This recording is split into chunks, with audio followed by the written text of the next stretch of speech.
Allez, nous allons redémarrer. Je vais vous inviter à vous asseoir bien confortablement. Alors, vous avez utilisé tout l'espace de la pièce, mais effectivement, au bout de ces 2 jours, on voit qu'il y a un petit peu moins de monde qu'à la matinée d'hier.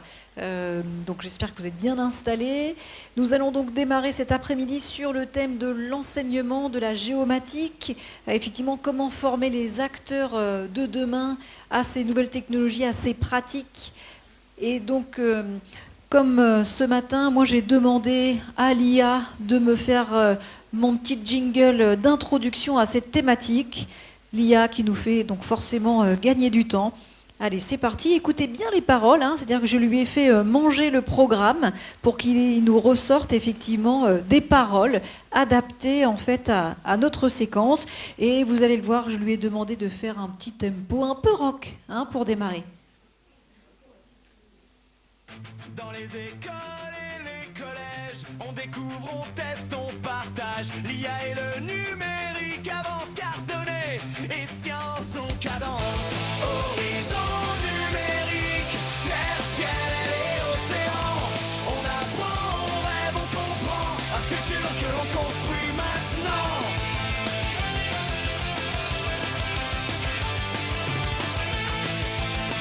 Ah, ça met dans l'ambiance quand même.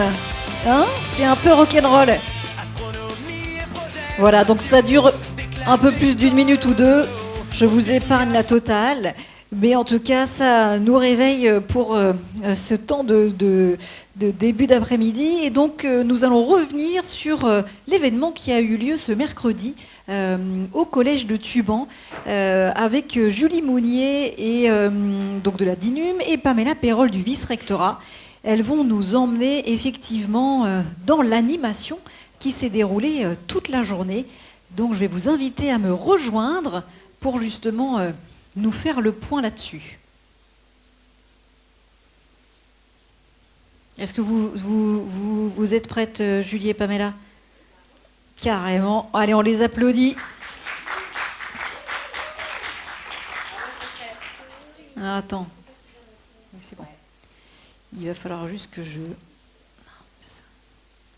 Tout était prêt, forcément. Et là, j'ouvre le mauvais lien. Hop là.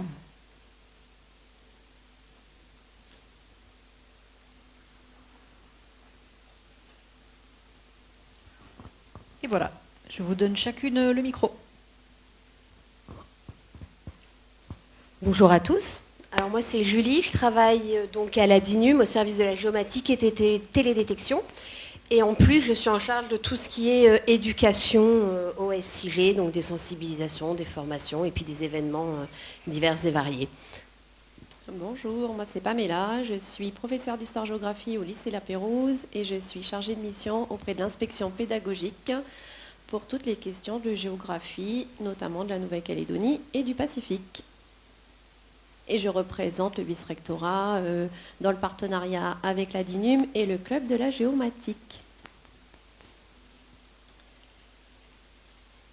Donc on commence ce prétexte, ce retour d'expérience qui a eu lieu donc, le mercredi 19 novembre au collège de Tuban avec une première partie sur l'explication de l'émergence du projet. Donc, comment est né ce projet d'organiser le GISD au sein d'un établissement scolaire? D'abord, c'est une idée qui est apparue petit à petit dès l'année dernière. Mais c'est vrai que dans cette 8e édition du GISD, lorsqu'on a commencé les comités d'organisation, l'éducation avait vraiment été mise en avant. Et du coup, on a pensé qu'il serait bien d'organiser une demi-journée, pour commencer, une demi-journée donc, dans un établissement scolaire afin de sensibiliser les élèves sur la géomatique, les systèmes d'information géographique particulièrement. Et cette idée, elle venait également en perspective de 2024 puisque nous avions organisé cette année-là le concours StoryMap. Et donc on s'était dit que l'organisation du concours allait se faire tous les 2 ans Et donc, parallèlement à ce concours, un événement concret dans un établissement scolaire, également tous les 2 ans, mais vous allez voir que peut-être finalement on va le faire tous les ans. Ça serait bien. Voilà.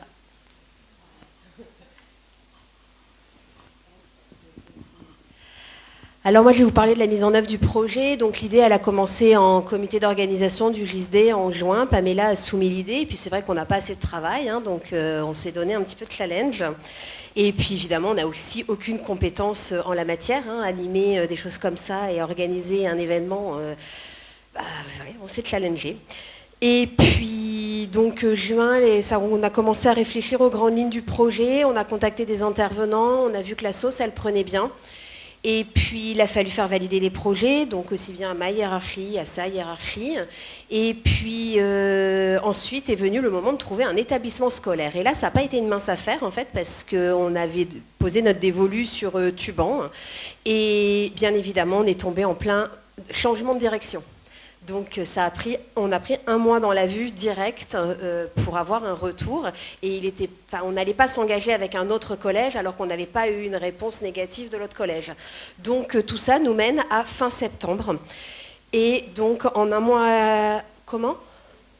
Fin septembre, j'ai vérifié. Et donc il a fallu en 1 mois et demi tout articuler, tout mettre en place, prévenir bien tous les intervenants pour leur dire que non, ça n'était pas oublié, que ça allait bien avoir lieu.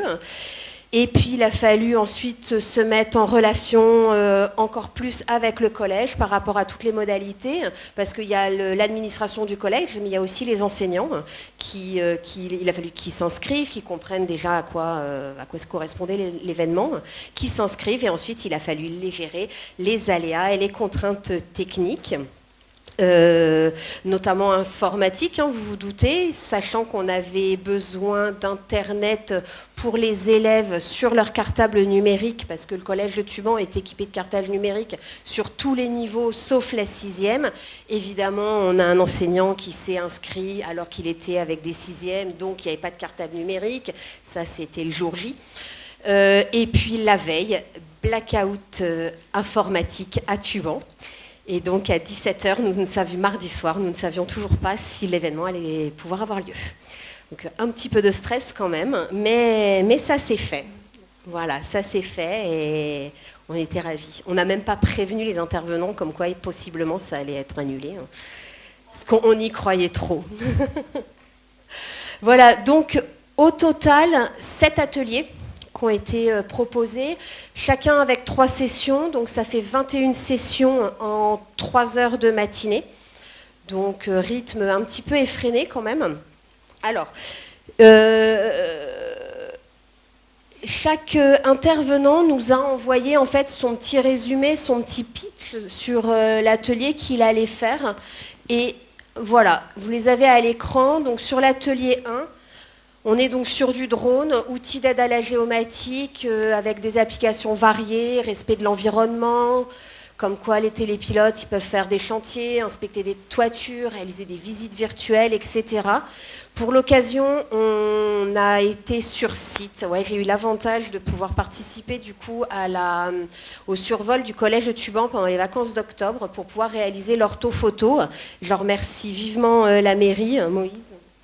Et donc cette orthophoto a permis ensuite de pouvoir alimenter diverses cartos pendant les ateliers. Donc tout ça avec les drones, hein, vous en doutez. Voilà, donc ça c'est le petit pitch qu'ont fait les gars de la mairie. Hop, ici j'ai quelques petites illustrations. Alors les photos c'était mercredi, j'ai pas encore réussi à récupérer toutes les photos.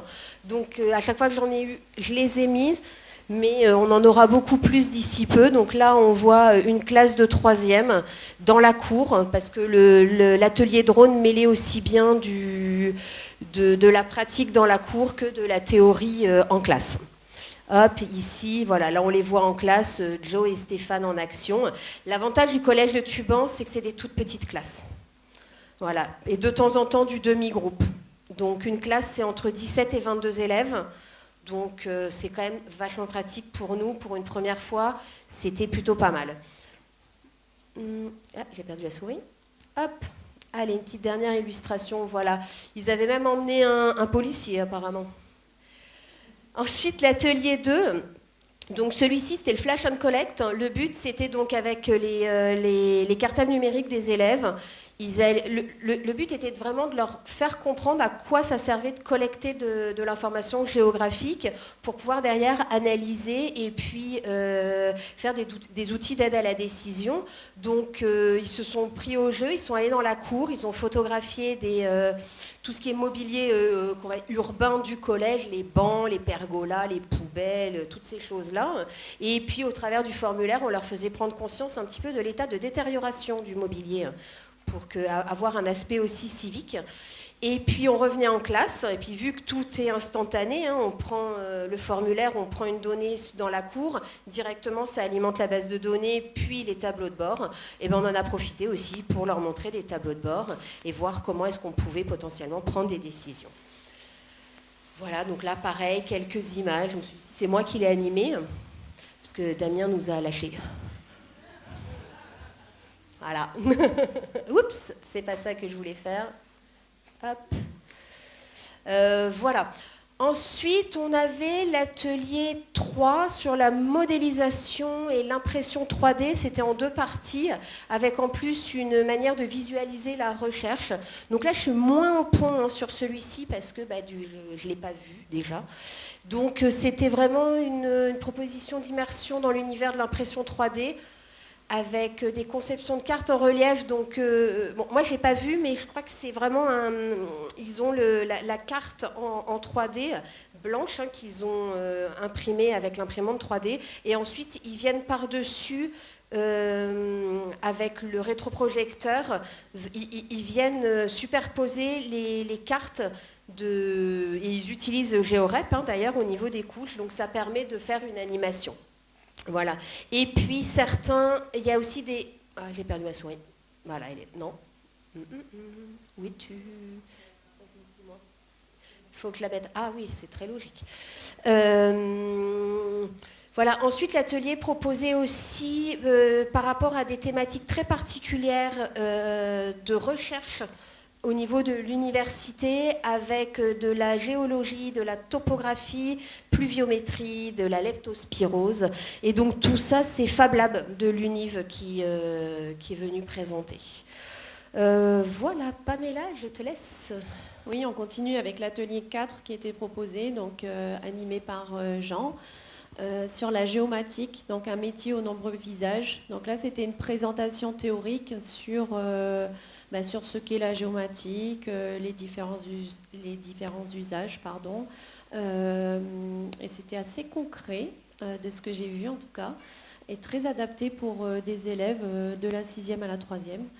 Donc voilà, une présentation théorique sur ce qu'est la géomatique, pourquoi c'est important dans la prise de décision, et avec un petit point également formation et orientation. Dans l'atelier 5, donc c'était GeoRep, je l'animais personnellement. Donc là, c'était plutôt de la manipulation. On était en salle informatique avec les élèves. L'idée, c'était un petit peu de faire manipuler les élèves sur cet outil avec un petit TP, une petite activité pédagogique qui avait été proposée. Donc là aussi, moi j'ai animé l'atelier pour une classe de 3e et une classe de 6e. Et donc c'est un outil qui est absolument adapté pour des élèves, même très jeunes.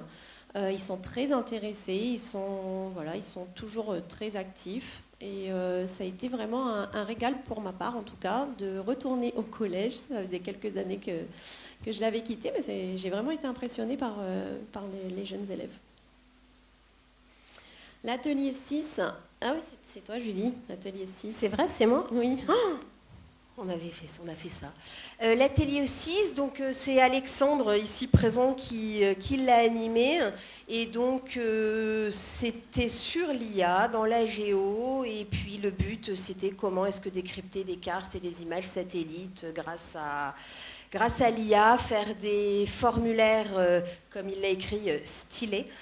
des cartes interactives. Je ne sais pas si tu en parleras après dans ta prochaine présentation rapidement. Non du tout, ok. Est-ce que ça te va, la description? C'est bon? Ok, super, je passe alors.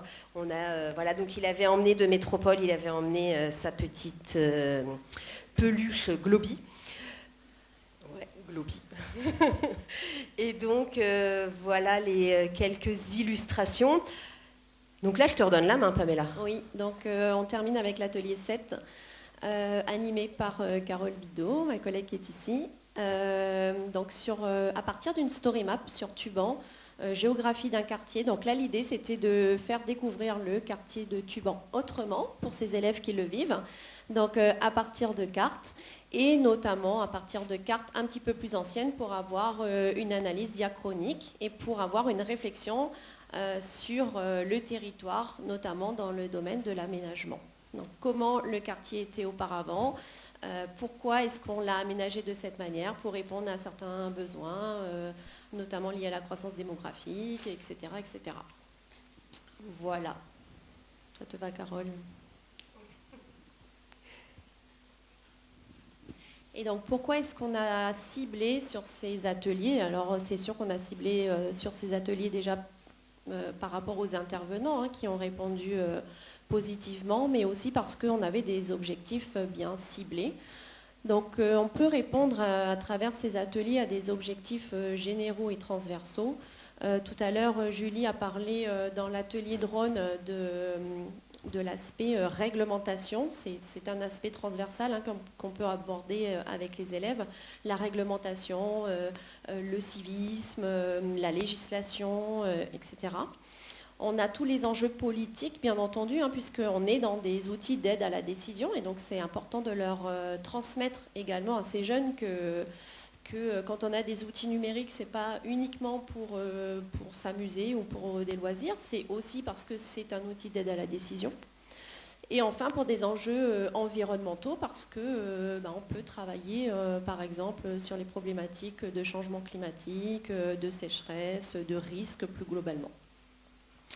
On a des objectifs pédagogiques qui sont bien ciblés, qui sont soit disciplinaires, soit interdisciplinaires. Alors c'est vrai qu'en géographie, par exemple, on a des compétences qui sont ciblées et qu'on travaille d'une certaine manière, mais qu'on travaille quand même avec les élèves.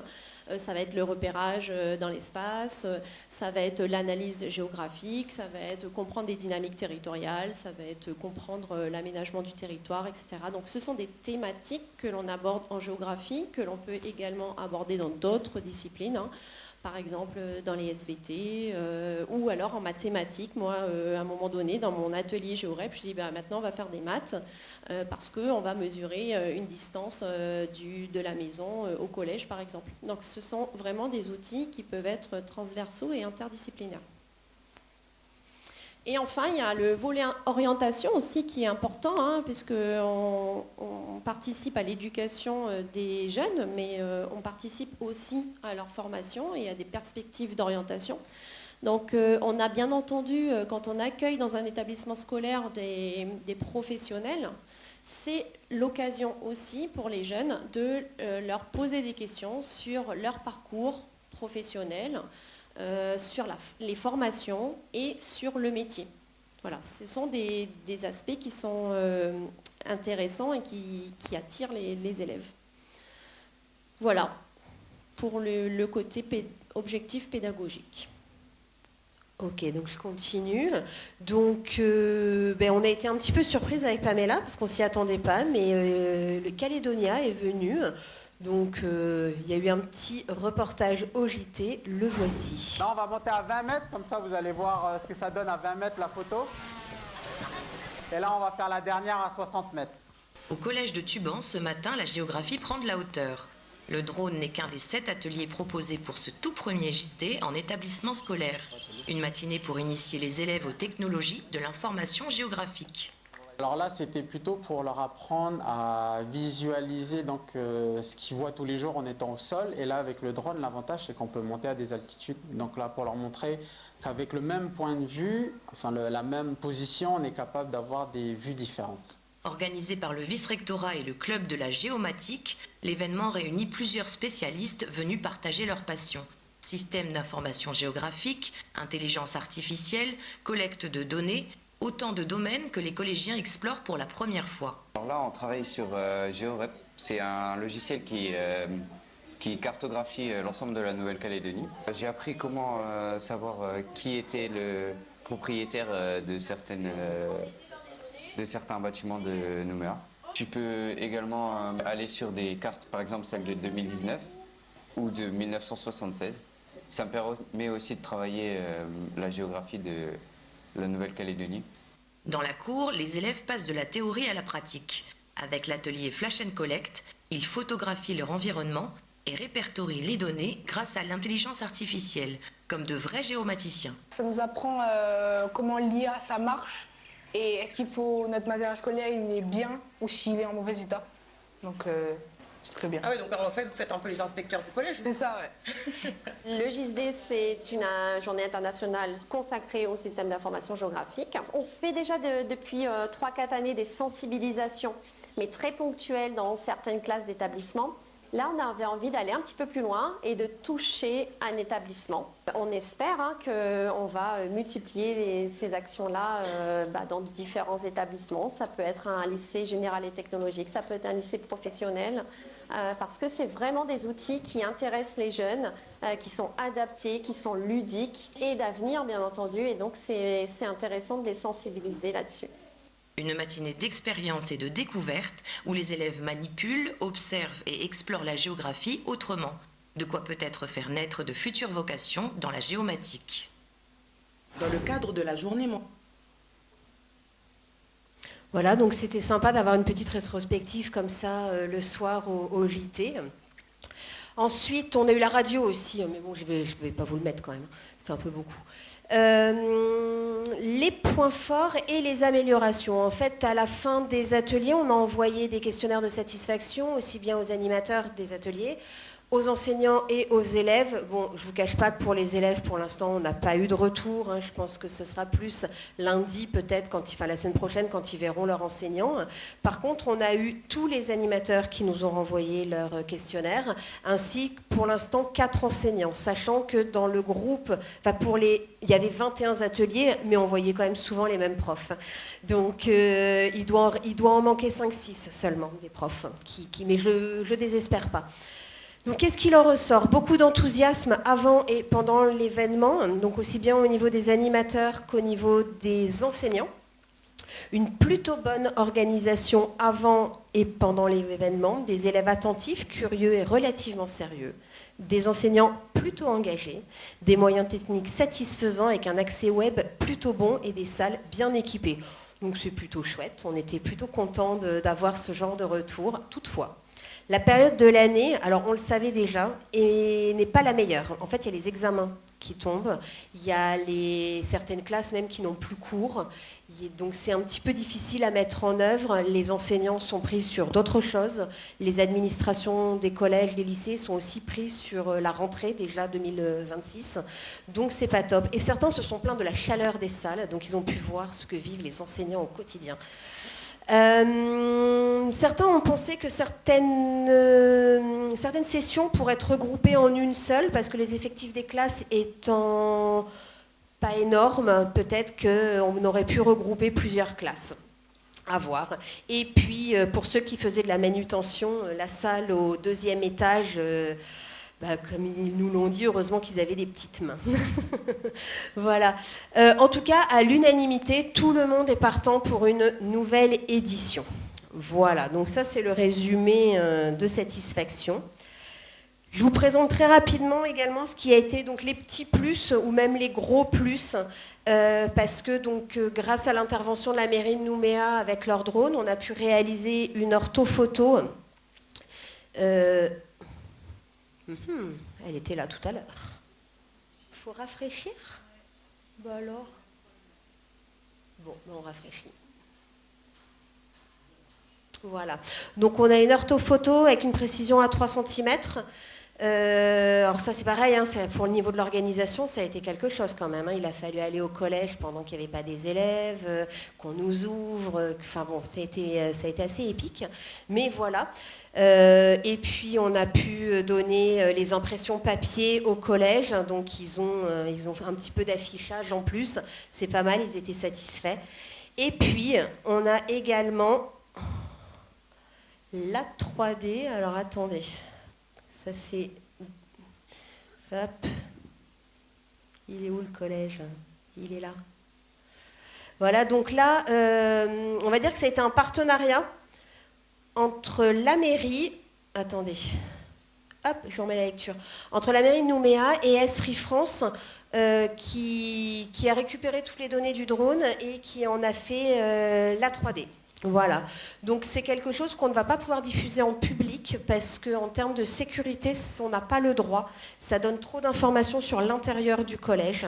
Donc là, vous en avez la primeur et malheureusement... Alors attendez. Hop. Youps, je le fais un petit peu trop vite. Voilà. Oups.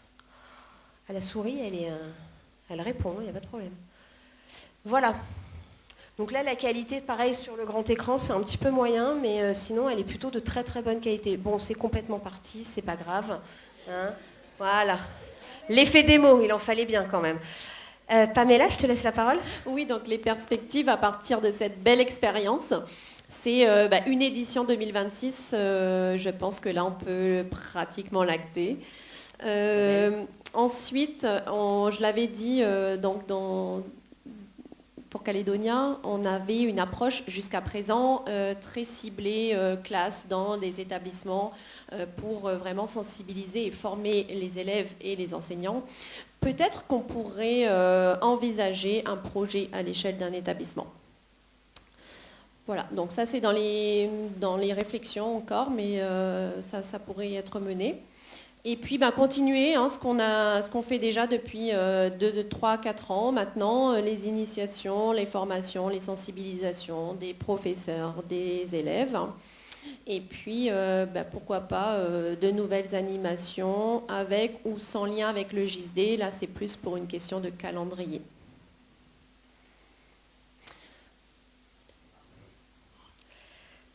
Alors, on en vient aux partenaires avec un immense merci. Donc, merci à Jean de DataTerra d'être intervenu. Merci à Carole, prof d'histoire géo, particulièrement impliquée.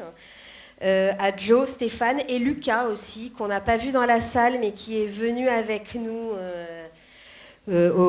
au collège. Donc, beaucoup d'investissements sur le terrain, beaucoup d'heures. À Thomas, Kylian, Rodrigue, Jean-Baptiste, Warren et Alan, qui ne sont pas là, et c'est le Fab Lab. Et ils ont monté les escaliers, c'était super dur avec leur machine. À Alexandre, d'être venu jusqu'à nous, c'est quand même pas tout près. Isabelle, l'inspectrice d'académie, Isabelle Amiot, qui nous a permis de faire cet événement. À Pamela, mon acolyte, celle avec qui rien ne se ferait, et à Damien de m'avoir laissé aussi la possibilité de faire ce genre de projet. Je pense que c'est pas donné à tous, donc merci.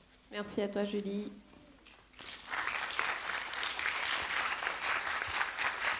Et juste pour terminer, j'aime bien la petite citation de Julie. Aujourd'hui, les SIG et l'éducation, ça sonne comme une évidence. Merci. Et c'est pas l'IA.